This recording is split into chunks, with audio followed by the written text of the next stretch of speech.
Welcome to the She Invests Intuitively podcast, a Soulful Valley podcast for women who are done dimming their light, done playing small, and ready to rise. Here, we don't chase money. We align with it. We don't listen to market noise. We trust the quiet power of our inner voice. I'm Carey, author, publisher, and intuitive entrepreneur. I turned debt and heartbreak into financial freedom, and now I'm here to remind you, investing in yourself is the most powerful decision you'll ever make. These short, soul-infused episodes and occasional guest conversations with kindred visionaries are your permission slip to move with purpose, lead with intuition, and receive with ease. Let's activate your next level together. Welcome back, beautiful soul. This is She Invests Intuitively, where we explore money, intuition, and the quiet inner moments that change the course of a life. At the end of the last episode, I said that next time we talk about what happens when you don't listen to yourself. And today I want to place this in real time, in sequence, in my real life. Because this wasn't a sudden awakening, it was a slow remembering. In 2019, something shifted. On the surface, my life still looked intact. I was running a charity, I was in a marriage, I was doing meaningful work. But underneath it all, my body was exhausted, my nervous system was frayed, and money felt emotional, heavy, charged. That was the year I came across Denise Duffield-Thomas's Money Bootcamp. It didn't arrive with fireworks. It arrived quietly, but it landed at a pivotal moment just before I chose to end my marriage and just before I chose to close the charity. Money Bootcamp didn't hand me strategies first, it handed me awareness. For the first time, I could see patterns, how my body responded to money, how fear showed up as overgiving, how responsibility had fused itself to self-worth.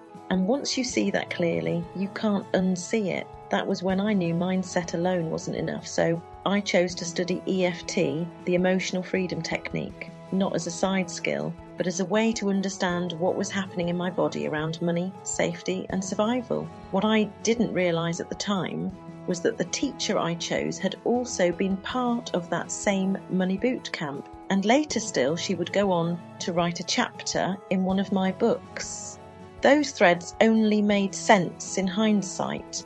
I went deep into EFT training, particularly around money, not because I wanted to teach money, but because I wanted to understand why my body reacted the way it did, why certain financial decisions made me feel sick, why receiving felt unsafe, why rest and money didn't yet coexist in my system.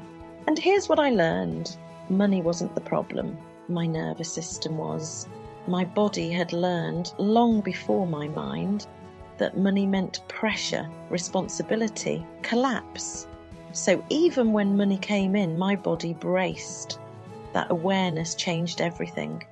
If you want to explore that layer more deeply, there are longer episodes over on the Soulful Valley podcast where I share this work in detail.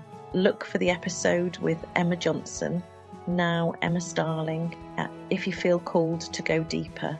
But this episode is about the cost of ignoring yourself, because before 2019 I had ignored the signals, I had overridden intuition, I had stayed longer than my body could tolerate, and money was simply the messenger that made it impossible to continue. There's another part of this story that matters deeply. After being ill health retired in 2017, I was already rebuilding slowly. At that point, I had no income apart from welfare. That was it, and yet this was the moment I began investing in myself again, not recklessly, but intuitively. I made decisions to enable that. I took the mortgage holidays that were offered.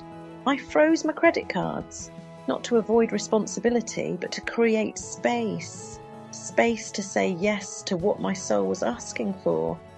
And that is where I want to pause today, because the cost of ignoring yourself is always higher than the cost of listening, even when listening feels terrifying. Before I go, I want to say thank you. I've had some really beautiful in-person feedback about these recent episodes, and it means more than you might realise to know you're coming back and loving this podcast. In the next episode, I'll take you into what happened next. The moment everything fell away, the pandemic, the loss of income streams, the isolation, and how from that space, intuition, poetry and voice began to build something entirely new. For now, just sit with this question. Where has your body been speaking that you've been trained to ignore? No judgment, just noticing. That's enough for today. Thank you for being here. Thank you for listening, and I'll meet you in the next episode. Thank you for tuning in to She Invests Intuitively. If this episode lit something up inside you, trust it, share it. Take one aligned action before the day ends. Remember, your energy is your currency. Your intuition is your greatest investment strategy. And you are already the woman you've been waiting for.